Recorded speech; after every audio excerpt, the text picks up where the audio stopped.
Hey, it's Short Takes yet again. We're produced by the Alabama Take, and our show is a brief talk show.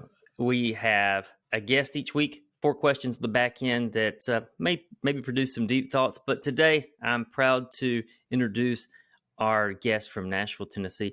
It is Daisy from the Dead Deads. How you doing? Hello. I'm happy to be here. How are you doing? I'm doing great. From the Dead Deads, you guys are 100% based out of Nashville, Tennessee these days. Is that right? Well, yeah, I guess, although technically, I guess I'm the only one that lives in Nashville anymore. Our lead singer, Meta, is down in Murfreesboro, which is, Oh, if you know where that is, I it's do. outside Nashville. And then our drummer, McQueen, is actually in Huntsville. So is she there full time? Yeah. Yeah, she's an Alabama girl. Oh, I But didn't know she, that. I thought I she know, had. I'm like, she should be on this with you instead, but she didn't have the opportunity. We'll get her next time. Yeah. I'm actually just a few miles south of Huntsville. That's where Oh, the okay. the Alabama Takes based. We say Huntsville in some cases just to avoid confusion. Right. We're Where is it basically then? it's about like Murfreesboro is to Nashville. Yeah. So this is our first time meeting. Yes, I know. Yeah, it's a pleasure, and Likewise. I was checking out your stuff and I was really excited. thanks for doing that. I want to start with your current work with the Dead Deads. That's the band that you and your partner.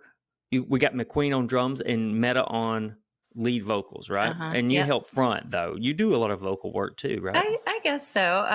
I don't think of myself as a co-front, but I do a lot of harmonies. I gotcha. A So, lot of people might be asking themselves now about the X's, oh yeah, right? we're the That's dead the deads, and that's yeah, the so this thing. is to indicate that we're dead, like cartoons.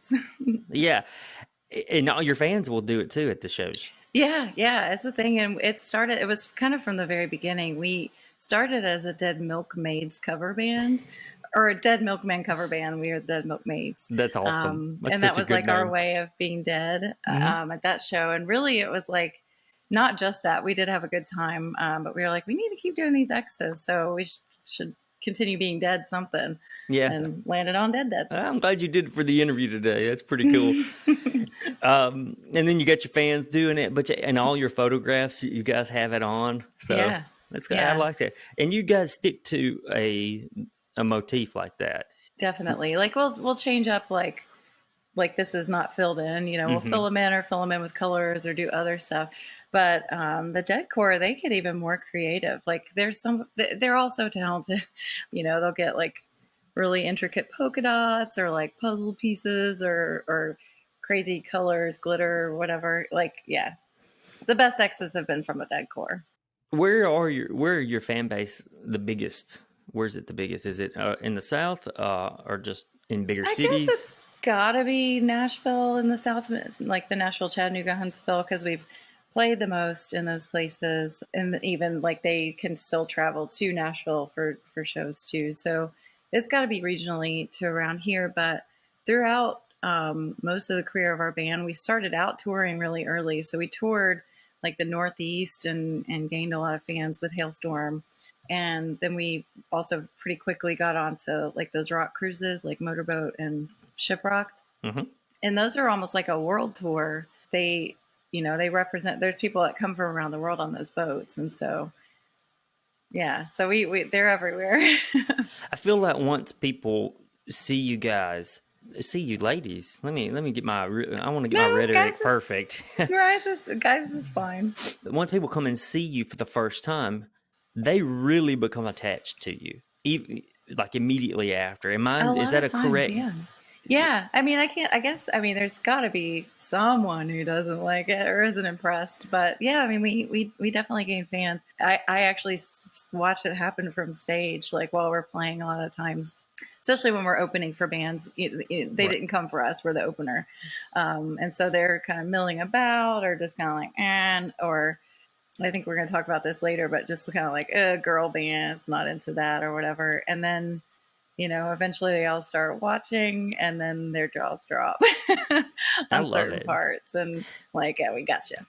I was actually before I was making coffee this morning, and I was trying to think how did I start listening to the Dead Deads? And I kept trying to think, because it's been this year. It was, Okay. and I kept trying to backtrack. I was thinking, well, it was in around April or May, and I couldn't pinpoint where I Was heard you. was there anything on, was it maybe AL.com? Because I can't remember when, but I think they Maybe published something about McQueen. And so maybe you were like click through no, and that hey, you now you're getting my memory jogged. That's exactly it. It was about her and about how an Alabama drummer was working with a big band, and I read it, and then I researched. That's exactly what happened. Oh man, I'm glad you filled in the blanks for me. I was starting to thought I was losing my mind for a minute. they're so sweet to her. I mean, she deserves it. But like she gets so much more love from her hometown stuff than we do in Nashville. Here they kind of ignore us. I'm gonna have her on. Yeah, you've encouraged me to do that too. Yeah. You guys have a new album coming out soon. Tell your girls it's all right. Love That's that. right. I've got a little girl on my own. Tell her it's all right. Yeah. Can you elaborate more on the title, or would you want to? Yeah. It comes off of a lyric that ended up being the last song on the record. That lyric is in a song, Cure for Life, that's about like nuclear bombing. That it's kind of from a different context, but we used it as the title of the record, one to sort of, call back, but also just, as a nation, we've been going through stuff and people go through their own personal stuff all the time, but, kind of an optimism, seeing the light of day, and it'll be all right, or it's all right. Yes. We'll get through it. And not to be hokey or cliche, but all of you exude girl power kind of feel to me, and I love it. Like I said, I've got a little girl, and I hope she gets into this sort of stuff. First two singles are already out for anyone who wants to hear. Murder Ballad 2 and First Tooth, both fantastic. Yeah. Well, thanks. We like them. I Yeah, know the they're Murder good. Ballad 2 is crazy, with Corey Taylor duetting with us. Yes, I wanted to get into that. That's Corey Taylor from Slipknot singing Yes. on it. And it's not the Corey Taylor / Slipknot version guy I grew up with. If anyone's thinking, well, I don't really like Slipknot, or wow, what do the Dead sound like? It might throw some people off in a good way. Yeah. How did that come to be? That came to be, we sort of, he found us via Twitter. One of his fans was just, and I hadn't really paid that much attention. I think he used to do that a lot, just sort of like ask their fans like what's cool these days. And so somebody kind of randomly was like, you should check out the Deads. And then he just did. He did. They took the time to listen and listen to our whole record that was out at the time. It was For Your Obliteration, that was produced by Paige Hamilton of Helmet. And he started tweeting about us. He put us on an Apple playlist that he was curating, got some merch, like wearing our hat and stuff. And so his favorite song on that record was Murder Ballad. And when we played a show with them, we made sure to play that song. And then they ended up taking us out on tour. I know I'm kind of jumbling the story, but anyway, so we had some experience with him. And then go back to us writing for the new record. We were wanting to do lots of different things and like pull out the kitchen sink or whatever. And one of the things we wanted to do was sort of like is call back to to our older records and older songs, and thought it'd be cool to do a second Murder Ballad. Since that was his favorite song, kind of, reached out, would you like to co-write? He did. He sent some ideas, and mostly he and Meta worked together, kind of crafting that out. And then the next question was, well, do you want to sing on it? Because this is feeling like a duet. And he said yes. And then when it was time to make a video, kind of same thing. We're going to make a video. You want to figure out how to be in it? And he said yes. So he's really cool like that. I was going to say, it sounds really kind and organic. You just don't hear of that happening as much. I bet a lot of young people, even me, some to this day, I'll follow someone on Twitter or Instagram and think, oh, one day I'll get to meet them but, that just doesn't happen. But that sounds like it kind of happened that way. Yeah, it really did. I think he's less on his social media today, so I can't say like, oh, just tweet Corey Taylor or anything now. I think he's kind of taking a little step back and focusing more just like on his family and things like that. Sure. Not just him. It never hurts to ask. I guess that's the lesson. It's a good lesson. It's a good lesson. That's how I got you here. Is I just reached out and said, "Hey, would you want to do the show?"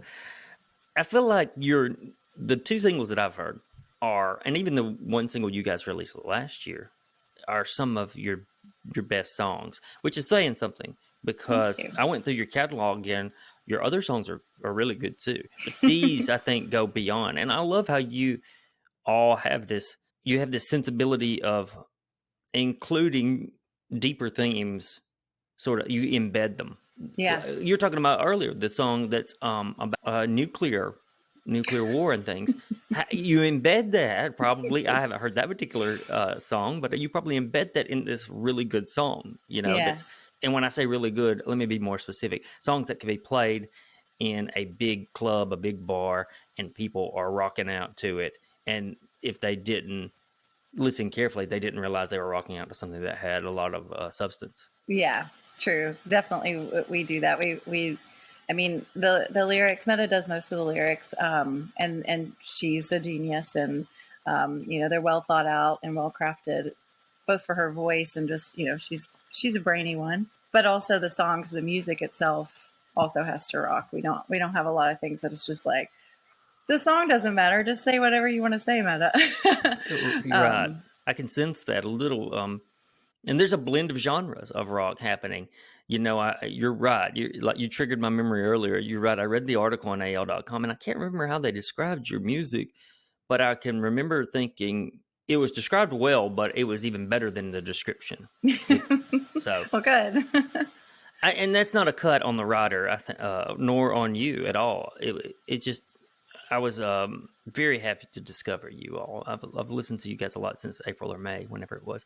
Aw, and the good. thing that I find so impressive is I used to play in a band, and we did a little bit of touring, not much, but I fronted a band and wrote the songs and stuff. And I always found it so easy to write the slow, sad dick songs. Those were just, I could churn those out. Yeah. I could write 10 of those, but you all don't do that.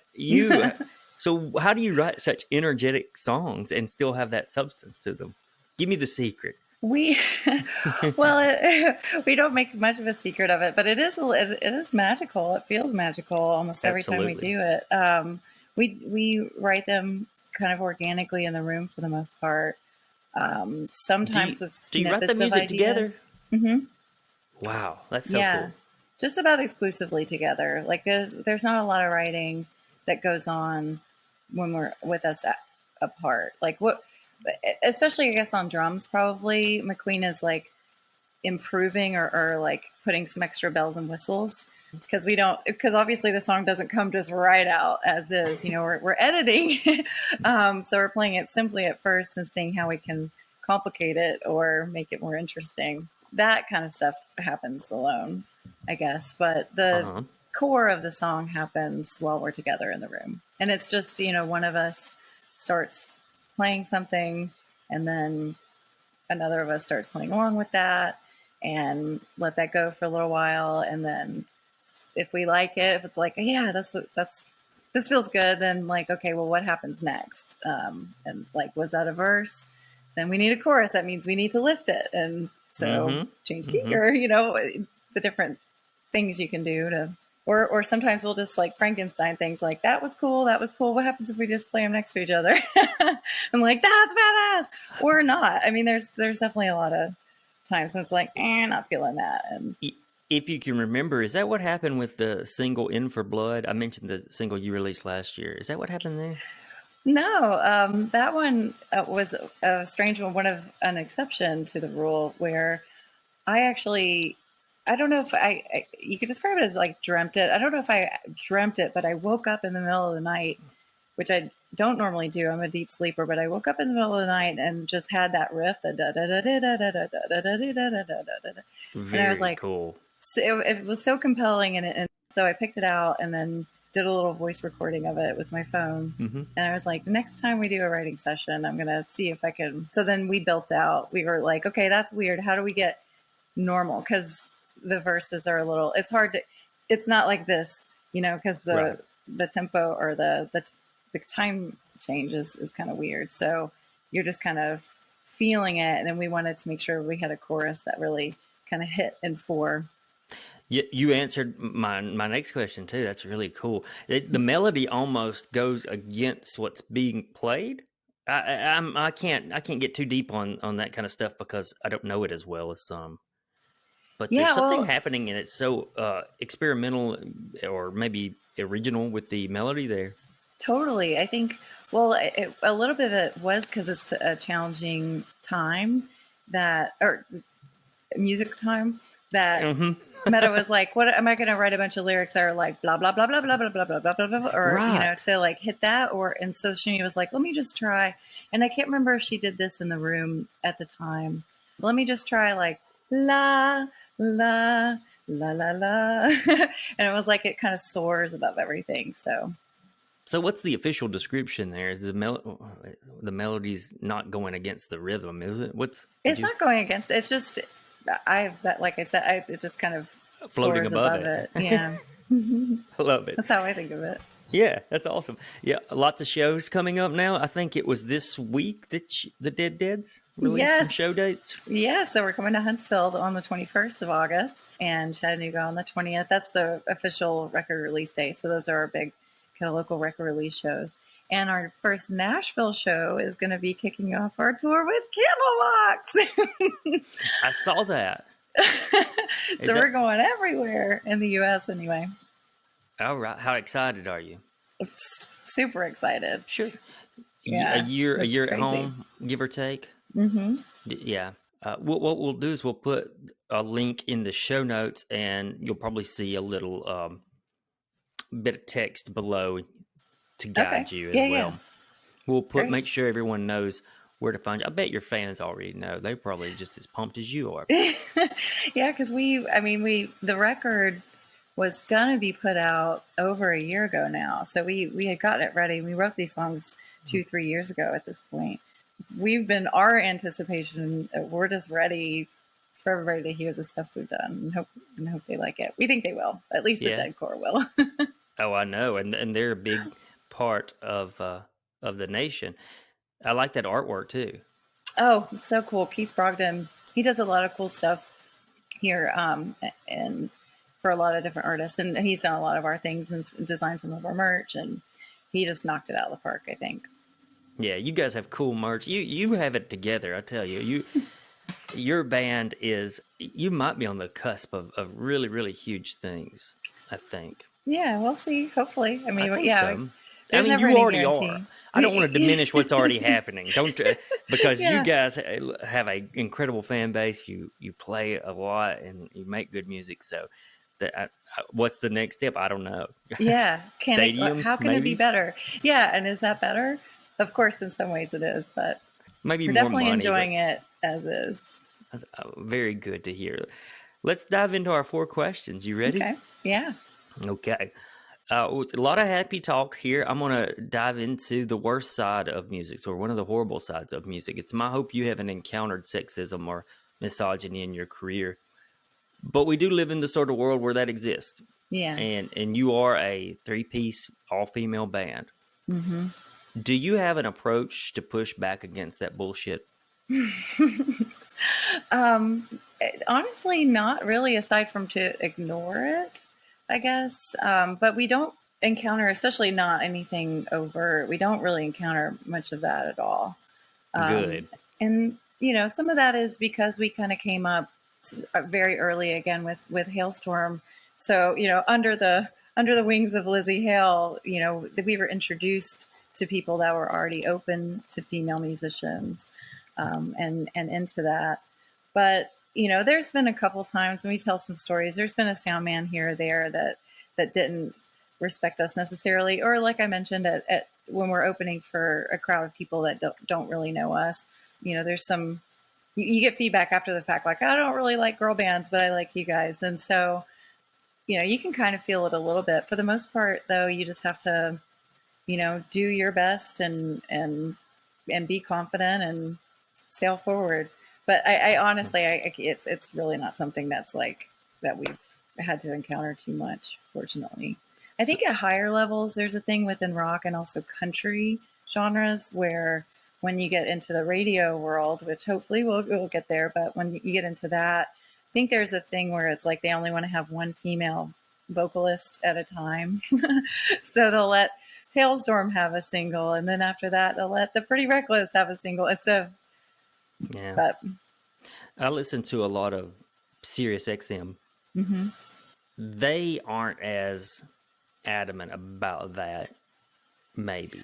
I don't think any of them are supposed to technically do that. There was a little bit of a blow up here in Nashville with in the country world where that was the case. And it was like possibly a written rule at some time, but definitely an unwritten rule that they wouldn't have one girl singer, one lead single at a time, or one girl at a time, basically. Well, that's stupid. It is stupid. I mean, I think part of the problem is that there wasn't as much of a pipeline. I mean, there was definitely talent, but, to go back, there was like the whole patriarchy thing back in the beginning of rock and roll. We're talking in the 50s and stuff. And so, a lot of women didn't have the opportunity to even do that. And so now we're getting a few generations down where like we can, everybody likes it, everybody accepts it. And now we've got a pipeline of talent and stuff that's ready to take over the airwaves. How much good music did we miss because of such dumb shit, I know. Well, I hope it's never the case with you. And if so, just tell them to fuck off. We do. At merch, I remember, actually, I think it was in Mobile, there was somebody that got kind of weird. And again, I kind of ignore and blow things off. And that makes it go away. But there was we had to talk to him. We had to do something. I can't remember why. Well, good for you to be able to blow it off. You seem very kind, so that's cool. Well, I love your band name. This is our question too. I love your band name. It's fun, a lot of fun to say. Yes, that is. But it fits perfectly, and that's going to lead me to this question. What do you think happens to us after we die? Well, I like Keanu Reeves' answer to that.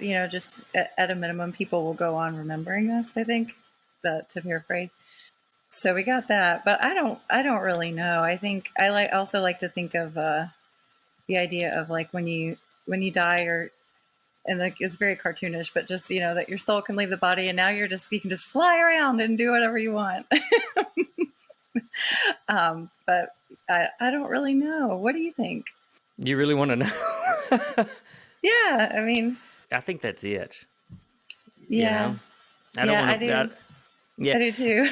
That's why I was like, we die, period. I think it's the same thing that was happening before I was born. I always think to myself, what was life like before I was born? I don't know. It was nothing. And I think that's what I think it's just nothing. Yeah. And I don't know it because I'm gone. I don't know. Okay. This is one of my favorite. That's a tough one. No, it is a tough one. It's one of my favorite questions. I've asked this question to one or two other guests. So it's one of my favorite questions. It fit perfectly with your band name, though. Yeah, I mean, some of the ideas that there is like kind of a spirit world or something we go back to. I guess it's kind of related to karma. I do like the idea of like there being all these like spirits or angels or something, and then decide like I want to take a trip to Earth and just taking. I guess I kind of like to live like that. I have that in mind of like this is my opportunity here to be alive, and then I'll have to go back to either nothing or I have to go back to being a ghost or something. So do you subscribe to any religious beliefs? No. Maybe there is something. Who knows? Yeah, but even if there isn't, I think that I know for some people, especially if they come to that belief later, that it can be hard.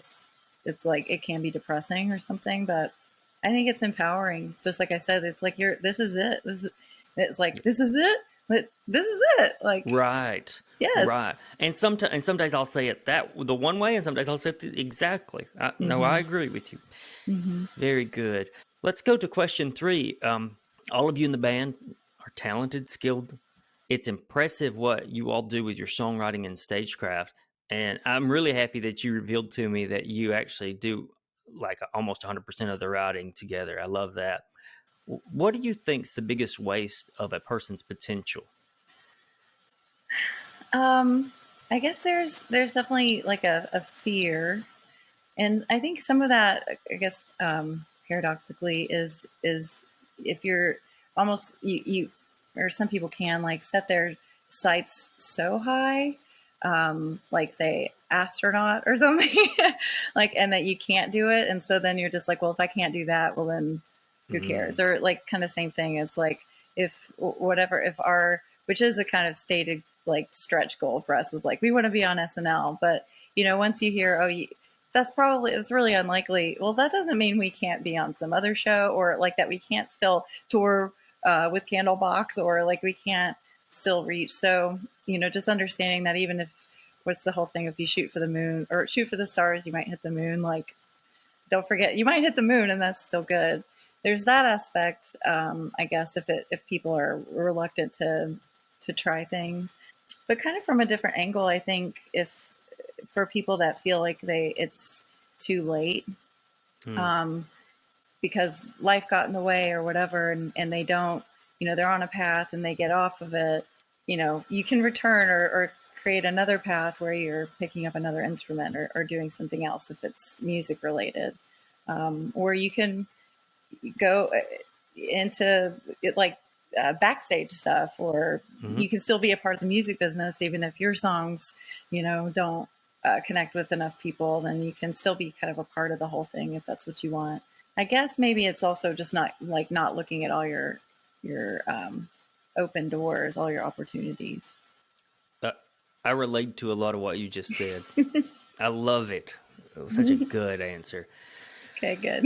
And well, you know, I did the music thing. I didn't have big goals or anything. I just wanted to dabble in it. And when I was done with that, I really, for like 2 years, I stopped listening to music and just was jaded. Yeah. And then I picked up this, started working with this website, which was a hobby I had in college. And so here we are. And it led me to talking to people just like you. And so, and I'm 45, and it's not too late, right? No, it's absolutely not too late. And it's still not too late for you to, whatever your instrument was. Did you play guitar?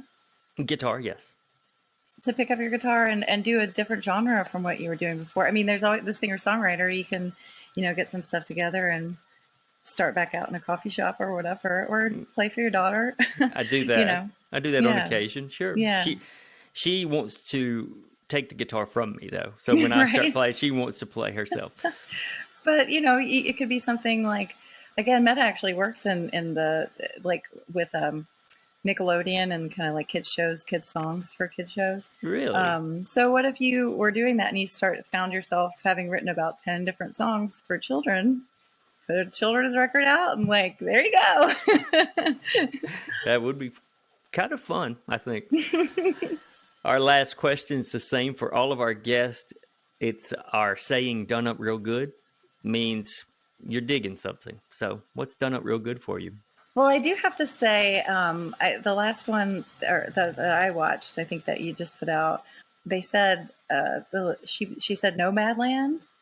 Oh yeah, right. I think it was author Tessa Fontaine. Yes, that's Am right. I right? Yes. Tessa mentioned Nomadland. Yeah. And I really enjoyed that movie. It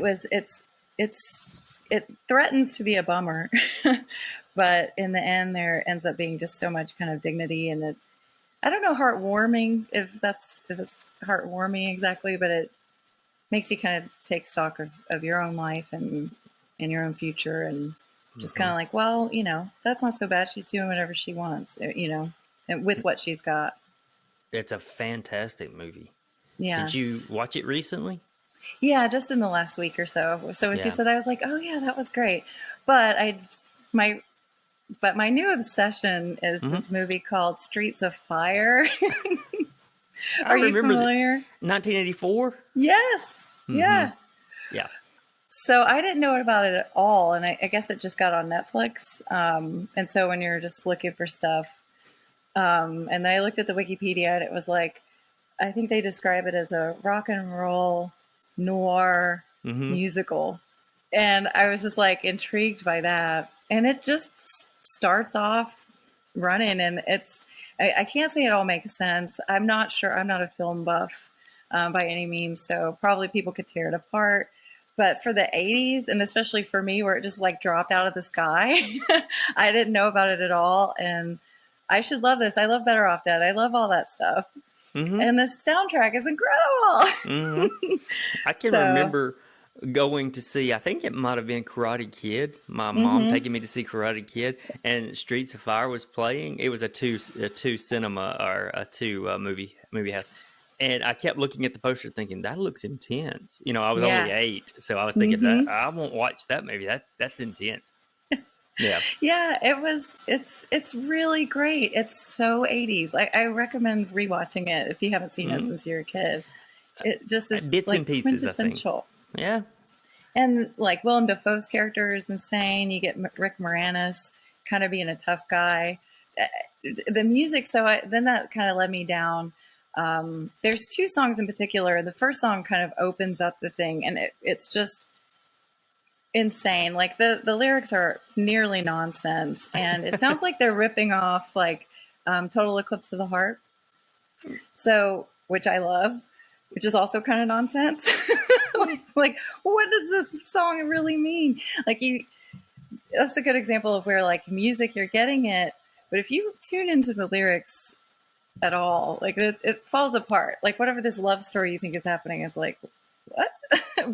Anyway, then I found, then it sort of closes with another weird song. And then I found that like, instead of ripping off Total Eclipse of the Heart, it's actually the same songwriter. And he also worked with Meatloaf. And so that's his thing. He does these kind Wow. of big, huge fantasy, nice and long songs. So it's like, you think they're just getting started. And like the first song, going like Nowhere Fast, I think is the name of it. By the end, the piano player is going nuts. There's like, I haven't counted, but at least like 20 glissandos in the whole thing. He's just like going, pew, pew, pew. And yeah, it just, I don't know. It's just so much fun to escape into those songs in that movie.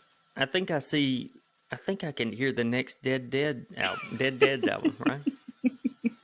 No. Yeah, I know. I love it. Even I've watched the movie 5 times in the last couple weeks, and listened to those 2 songs, especially probably 20, 30 times. And it's like, it's so much fun for me. And it just is that feeling of like, but wait, there's more. You think it's crazy now, or you think they've already done everything they could possibly do. And then it's like, no, there's a choir or something else. Do you normally like the over the top kind of stuff? Not normally. I mean, Yeah.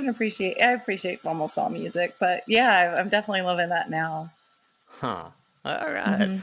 Well, let's make sure everyone knows where they can get your new album and your and where to find your shows. You can, well, they will be there at the shows once we get going. But in the meantime, you can pre-order the new record, and you can follow. It's like deaddeadscott.com. You can see on our social media. There's a link in bio on Instagram that'll take you right there. You can also get tickets for the Candlebox shows around the country, and tickets for our VIP experience around the country, which is new for us. We've never done VIP technically before, but there's kind of some COVID restrictions around stuff. So we want to hang out. In some places we have to do it that way. Hey, tell me more about the VIP. What's going to happen there? Well, I know we're going to have a pizza blast. We're going to have pizza. We're going to have food and just kind of hang out. Oh, it's during sound check also. And we're working up at least one special song for sound check that I don't think we're going to play on stage. Oh, that's really cool. But yeah, so get to hang out during sound check, and we can take pictures and chat, eat, hug, all that stuff. Oh, that's cool of you to do that. And I'll also put everything in show notes. You will probably see some script at the bottom of the screen telling you where to go. It's been fascinating talking to you. Likewise, it's been great. And for our Alabama-specific viewers, you do have a show in Huntsville coming. That's right, August 21st at the camp. So if you're watching this on Friday, August 6th, in just a couple of weeks, go see the Dead Deads. Yeah, come see us. Come see us. And I tell you what, Daisy, when you're scheduled for SNL in a year or two or 6 months, let's have you back on. Okay. All right. Let's Yeah, you make can that play that deal. clip back for me. I'm like, it came true. You're a lucky charm. Yeah, let's make that deal. When you guys book SNL, you'll come back on and just scream with excitement for 5 seconds, and then that'll be the show. Okay. It's a deal. I'm looking forward to it. I really do think that's feasible. That sounds right to me. That's you guys would be a perfect fit for SNL. Yeah, it's a stretch, but it's possible. It's not impossible. It's not. No. To everyone else watching, look at our show notes. Listen to the Dead Deads. I've become a fan. Short takes, me. I'll be back next week with someone. Thank you very much, Daisy, for your time. And we hope My pleasure. Thank you. We hope to see everyone next week. Goodbye.